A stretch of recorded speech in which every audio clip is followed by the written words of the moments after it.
Hello,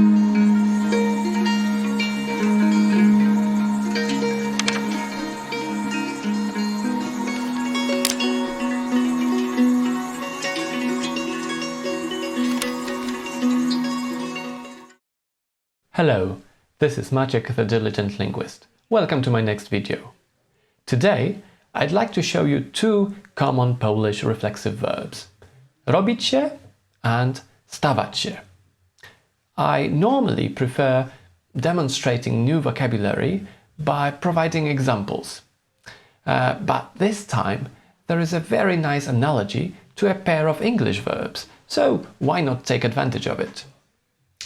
Even my beginner students know very well that the meaning of robić is to do or to make.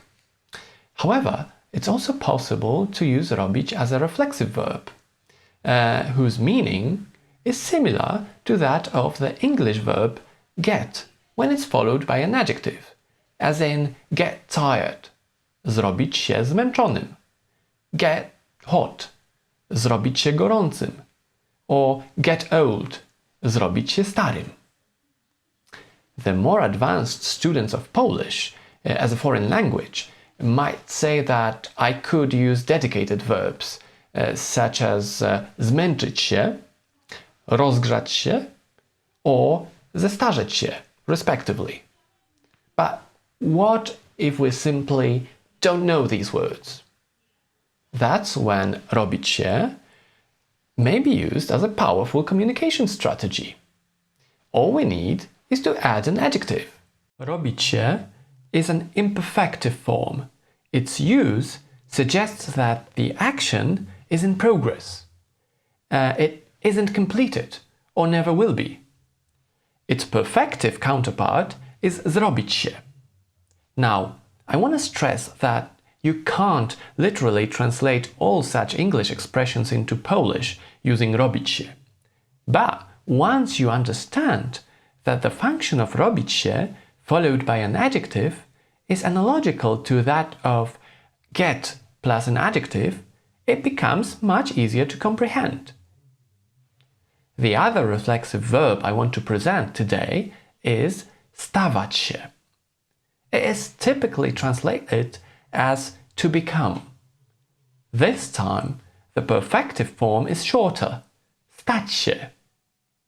It's easy to see that when followed by adjectives, get and become, just as robić się and stawać się, will often be interchangeable. To get tired, to become tired.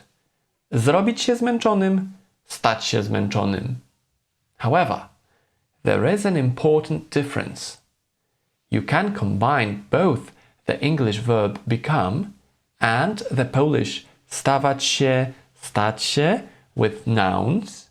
So we can say stać się bohaterem, to become a hero, but we can't say zrobić się bohaterem. Just like in English, we wouldn't say to get a hero. It would be grammatical, but the meaning would change a lot. Let's write down a pair of examples. Zrobić się nerwowym, to get nervous. Notice that for the base infinitive form, I needed to use the instrumental case. We could also translate this example as to become nervous. Stać się nerwowym. And remembering that in the latter case we can use nouns, we might as well say stać się nerwowym człowiekiem. To become a nervous man. Personally, I don't think you will see or use the infinitive forms of these reflexive verbs too often. You're more likely to use and hear the personal versions, in the past, present or future tense. Let's modify our examples. You're gonna see they will look a bit less complicated. First, let's wipe out the noun. In fact, if you want to know more about the instrumental case, you can watch my earlier video related to asking about people in Polish. Okay, Next, let's get rid of the instrumental suffixes. We're not gonna need them anymore. Okay, let's change our infinitives to first-person present tense forms. Robię się nerwowy, staję się nerwowy. Done. I'm getting nervous, I'm becoming nervous. I have already explained that the main difference between robić się and stawać się is that robić się can be used with adjectives, but it can't be used with nouns, as in the case of stawać się and the English verb to become. Now, does it mean that expressions like robić się nerwowym and stawać się nerwowym are essentially identical? In many cases, it will appear so. And as a native speaker of Polish, I can tell you I would seldom notice any difference at all. However, I decided to conduct a little bit of research on my own. I have examined a very large sample of Polish language data to see what specific adjectives are commonly used after robić się and stawać się. I have noticed a significant difference among the most popular choices. Let's look at some of the most common adjectives used by Polish people after robić się and stawać się. But first, I'm gonna rewrite our reflexive verbs in the most popular form in written Polish, namely the third person singular number, masculine gender, in the past tense. Zrobił się and stał się. Czerwony, red, blady, pale, rozmowny, talkative, nerwowy, nervous, agresywny, aggressive. On the right-hand side, we've got sławny, famous, popularny, popular, and ostrożniejszy, more careful. The last two words, nerwowy and agresywny, are almost equally common after both robić się and stawać się. But does it mean that zrobił się agresywny and stał się agresywny always mean exactly the same? Well, not always. Based on the choice of adjectives, their popularity, the context of their use, as well as information contained in the dictionaries, there is a slight tendency of robić się to be used to represent temporary and situation-specific states. Look at how all five adjectives on the left-hand side could be used to describe a person feeling scared, stressed out, or anxious. Flushing or becoming pale, suddenly becoming talkative, nervous, or even aggressive.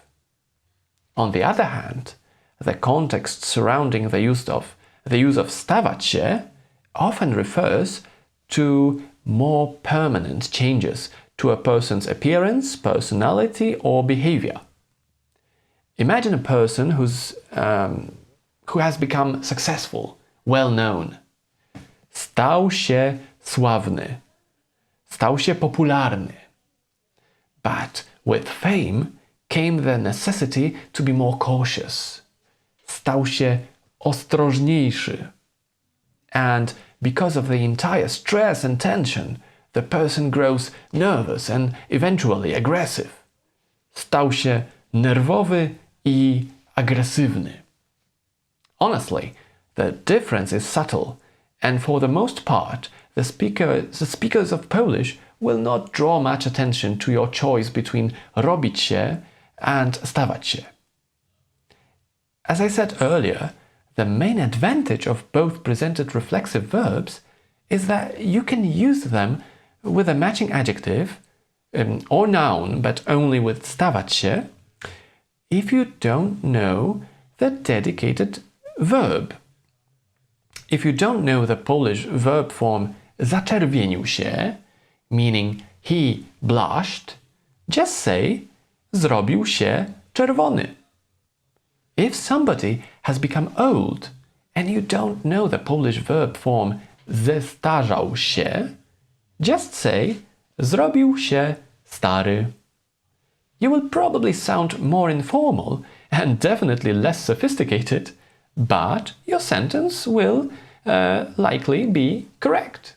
To illustrate this slight difference, I'm going to present two scenes from one of the first Polish adventure games ever published for PC computers, namely Teenagent from 1994, in which the protagonist, the main character named Marek Hopper, is recruited by a secret government organization called RGB to solve the mystery of gold and money mysteriously disappearing from Polish banks. In the introductory part, we learn that Marek was randomly selected by a fortune teller and taken to RGB's headquarters by force.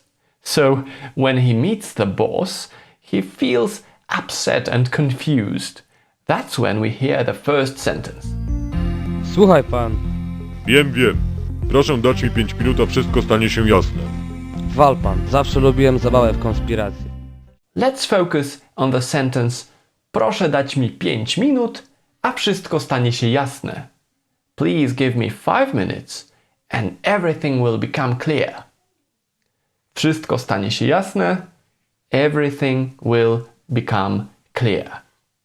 You see, when something becomes clear, it normally becomes clear for good. Now, the other situation. Marek is taken to a secret camp for some express training. He is required to pass 3 tests. His first task is to free himself from a room looking like a prison cell. At some point, our main character asks for some food, stating that he's getting hungry. Robię się głodny.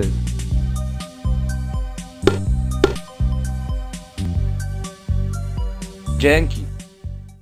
Robię się głodny. Hunger is a need that can usually be quickly taken care of, satisfied. I wouldn't mind it if Marek had said staje się głodny. It's just that robię się sounds a tiny bit more natural in this situation. Analogically, I would be somewhat surprised to hear wszystko zrobi się jasne in the previous scene. Wszystko staje się jasne simply sounds more natural in that case. Thank you for watching my video. I hope my presentation has been clear enough and that it will help you understand the Polish language better and communicate more efficiently. Have a great day and remember, never stop learning languages. Bye bye.